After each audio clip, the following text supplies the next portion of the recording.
तो जय हिंद दोस्तों, कैसे हैं आप सब। स्वागत है आपका हमारे चैनल स्टडी विद राव में। अपनी जीएस की इस कड़ी में आज हम इतिहास का अध्ययन प्रारंभ करेंगे, जिसमें हम लूसेंट के जीएस की बुक है उसका पूरी तरह से अध्ययन करेंगे।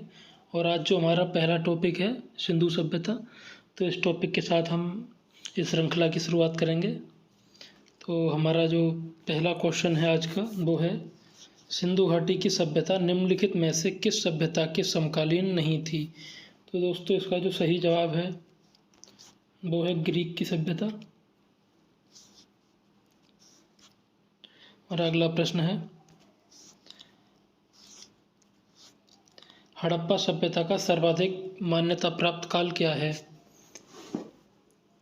तो इसका जो सही आंसर है वो है 2500 से 1750 ईस्वी पूर्व। सिंधु सभ्यता का जो सर्वाधिक मान्यता प्राप्त काल है वो माना जाता है।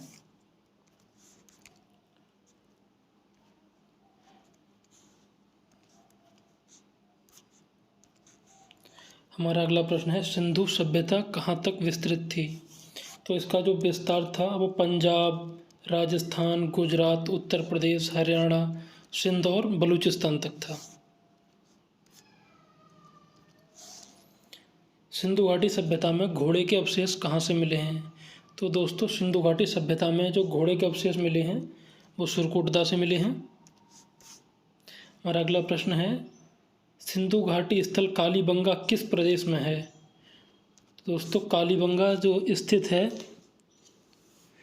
वो आपके राजस्थान में स्थित है वर्तमान में। अगला प्रश्न है, हड़प्पा काल की मोहरें बनी थीं।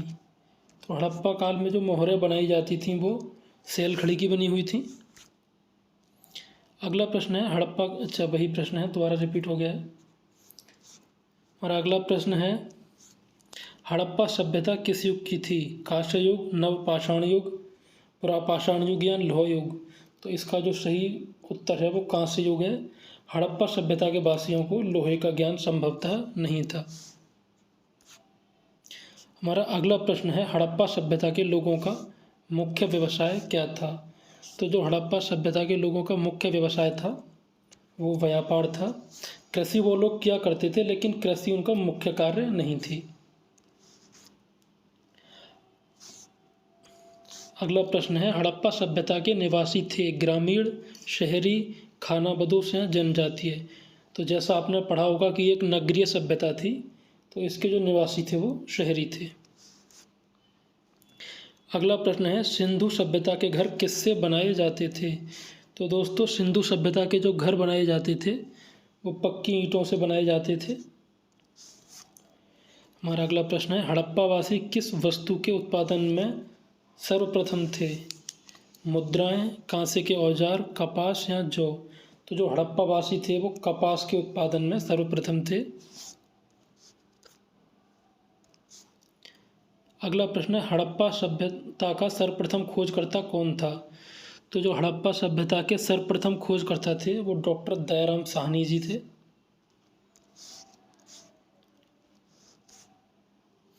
अगला प्रश्न है, सिंधु सभ्यता का बंदरगाह कौन सा था इनमें। तो यहाँ पर विकल्प रखने में कुछ गलती हो गई है। तो सिंधु सभ्यता का जो बंदरगाह था वो लोथल था, आप सब याद रखेंगे। ये वर्तमान में गुजरात राज्य में स्थित है। ये सिंधु सभ्यता का बंदरगाह था। ये सभी ऑप्शन गलत हो गए हैं हमारे।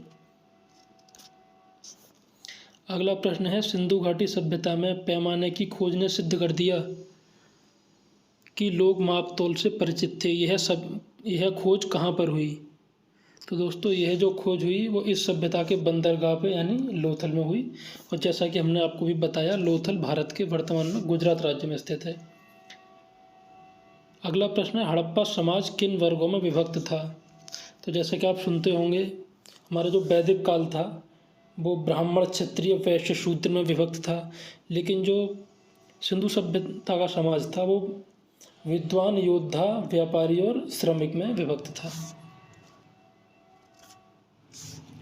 अगला प्रश्न है, हड़प्पा समाज किन वर्गों में विभक्त था।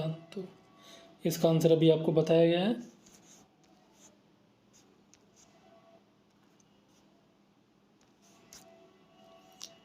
अगला प्रश्न है, हड़प्पा सभ्यता का सर्वाधिक उपयुक्त नाम क्या है? तो इसका जो सबसे उपयुक्त नाम है वो हड़प्पा सभ्यता है।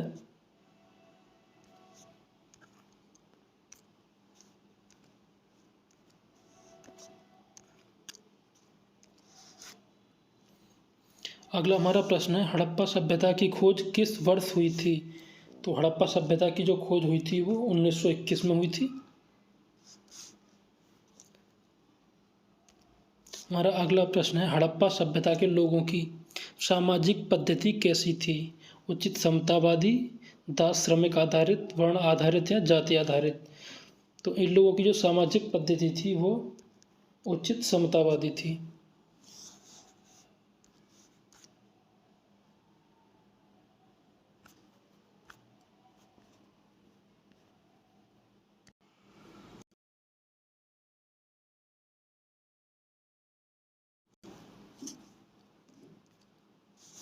सिंध का नखलिस्तान हड़प्पा सभ्यता के किस पुरास्थल को कहा जाता है? सिंध का नखलिस्तान या सिंध का बाग? तो ये कहा जाता है मोहनजोदड़ो को।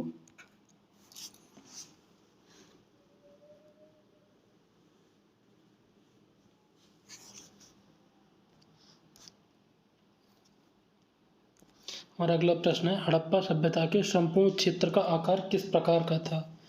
तो जो हड़प्पा सभ्यता के संपूर्ण क्षेत्र का आकार था वो त्रिभुजाकार था।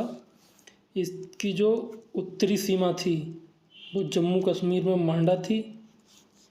मांडा चिनाब नदी के किनारे है। जो इसकी दक्षिणी सीमा थी वो दैमाबाद थी, जो महाराष्ट्र में पड़ता है। इसकी जो पश्चिमी सीमा थी वो मेरठ के पास में है, आलमगीरपुर, यहाँ तक थी। और जो इसकी ये पूर्वी सीमा थी इसकी, और जो इसकी पश्चिमी सीमा थी वो वर्तमान में पाकिस्तान में है, सुत कांगेडोर।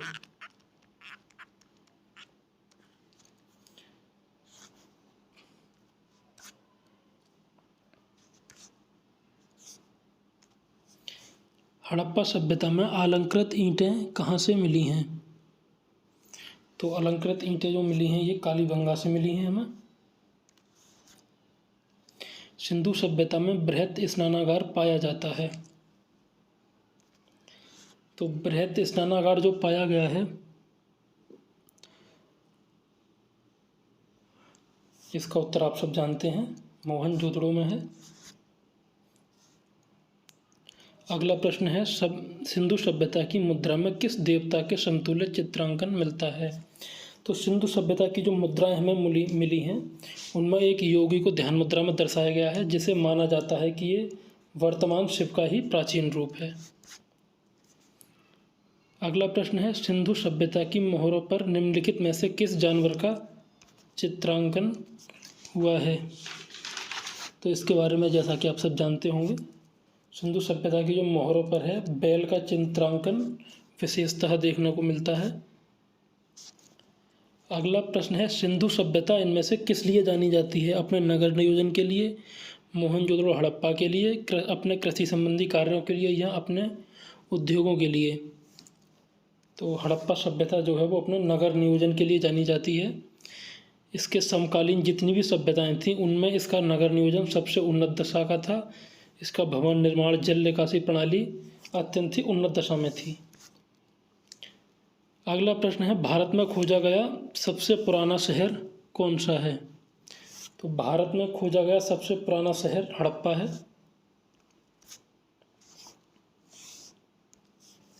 सिंधु सभ्यता के बारे में कौन सा कथन असत्य है? नगरों में नालियों की सुदृढ़ व्यवस्था थी। सुदृढ़ व्यवस्था थी, बिल्कुल सही जवाब है। नालियों की व्यवस्था बहुत सुदृढ़ थी इनकी। व्यापार और वाणिज्य उन्नत दशा में था, सही है। मातृ देवी की उपासना की जाती थी, बिल्कुल ठीक है। लोग लोहे से परिचित थे, तो हमने असत्य पूछा गया है, तो ये आंसर जो है सही होगा इसका। हड़प्पा सभ्यता में एक उन्नत जल प्रणाली का पता चलता है।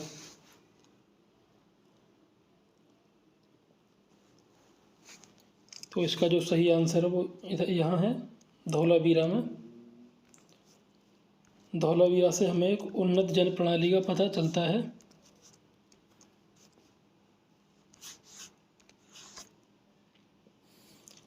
हमारा आज का अंतिम प्रश्न है, हड़प्पा की मिट्टी के बर्तनों पर किस रंग का प्रयोग हुआ है? तो हड़प्पा के जो मिट्टी के बर्तन थे उन पर लाल रंग का प्रयोग किया गया है। तो ये आज के हमारे हड़प्पा सभ्यता से संबंधित कुछ प्रश्न थे जो हमने देखे।